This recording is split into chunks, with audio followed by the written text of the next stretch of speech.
ఎవరికైనా బొట్టు పెట్టేటప్పుడు ఈ ఫింగర్తోనే పెట్టాలి. ఇంకే ఫింగర్తో పెట్టినా వాళ్ళ కర్మలు యాడ్ ఆన్ అయిపోతాయి. ఎదుటి వ్యక్తికి మీ చేతులతో మీరు బొట్టు పెట్టేటప్పుడు చూపుడు వేలు మాత్రమే వాడండి. ఇంకేది వాడినా వాళ్ళ కర్మలు మీకు యాడ్ ఆన్ అయిపోతాయి. అమ్మవారి యొక్క బీజ మంత్రం ఇవ్వన అష్టైశ్వర్యాల భోగభాగ్యాలు సిరి సంపదలు గృహంలో వచ్చి కూర్చుంటే ఓం హ్రీం ధూం దుర్గాయే నమః. వన్ ఆఫ్ ద పవర్ఫుల్ అమ్మవారి యొక్క బీజ మంత్రం. Adishakti, Parashakti, Shrishakti, highest energy. అమ్మవారు వచ్చి అలా నిల్చుంటారు మీకు రక్షణ కవచంలో. ఓం హ్రీం ధూం దుర్గాయే నమః. నా వీడియో ఏది చూసినా మంత్ర తర్వాతే వీడియో స్టార్ట్ అవుతుంది.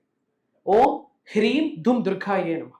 చాలా టెంపుల్స్లో చూసిన విగ్రహాలకి ఏమేమో వాడుతూ ఉంటారు. బట్ అది రైట్ వే కాదు యాజ్ పర్ సనాతన ధర్మం. ఎందుకు అంటే పంచభూతాలు చేతిలో ఉన్నాయి. పంచభూతాలు చేతిలో 5 ఫింగర్స్ పంచభూతాలకి సంకేతం. ఏప్రిల్ 1వ తారీఖు నుండి ఏప్రిల్ 7వ తారీఖు వరకు ఆన్లైన్ జూమ్ కాల్స్ మార్నింగ్ 5:45 నుండి మార్నింగ్ 7:30 వరకు. ఈ 7 రోజులు కూడా క్లాసెస్ రికార్డ్ అవుతుంది. అటెండ్ అయిన వాళ్ళకి లైఫ్ లాంగ్ యాక్సెస్ ఇస్తున్నాం. పేదవాడుగానే జీవితాంతం గడపాలని భగవద్గీతలో గానీ, బైబుల్లో గానీ, ఖురాన్లో గానీ రాసి లేదు. అంత దరిద్రంగానే బతకాలి అంటే మనిషి జన్మ ఇంకేంది.